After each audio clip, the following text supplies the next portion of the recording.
Today I'm going to tell you a little bit about what it takes and what we do when we go into a client's house to try to prep it for photography and for showings. Just give you some tips on how to best prepare your house to hit the market. So a couple things that we like to do, if there's any clutter, any smaller things on surfaces, just cleaning those surface areas as much as we possibly can and leaving either 1, 3, or 5 things, because feng shui says that eyeballs like to see odd numbers. And so we like to really go after that. And so here you just see we've got just one, pot here.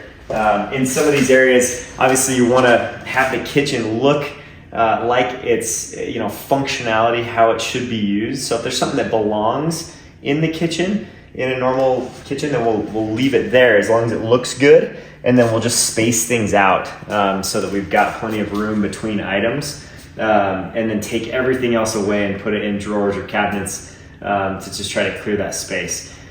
This is a common one. Magnets on fridges happens all the time when you live there, but you live in a house one way and then you sell a house another way. And our idea is to make it look more like a retail store when we're selling a house. So we take everything off of the fridges, everything off the sides of fridges. That gets in the way of listing photos a lot. And then as far as the floors go, so as you can see here, we've got some beautiful engineered hardwood floors. Whenever we have great looking floors, that's one of the things that pops and stands out most in real estate photography.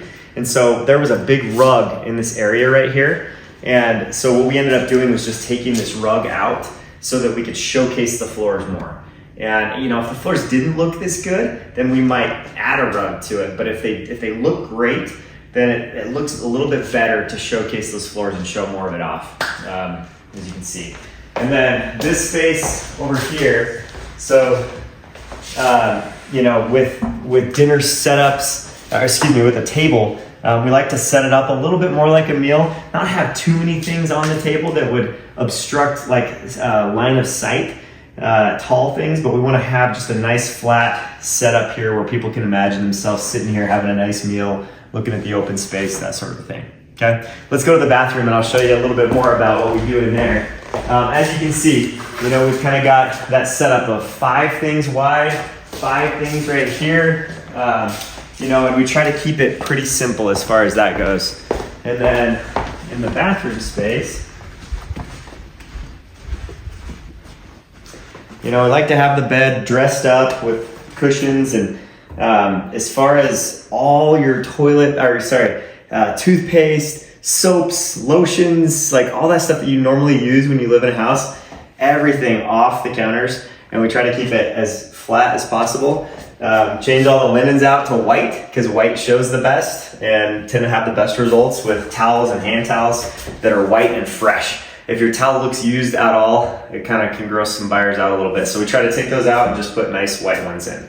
Okay, and then we like to also clear out, so any shower stuff that you normally use on a regular basis, take all that out to try to help buyers think about, oh, nice tile. This is a nice, material surface that you have here, rather than just getting sidetracked with your things.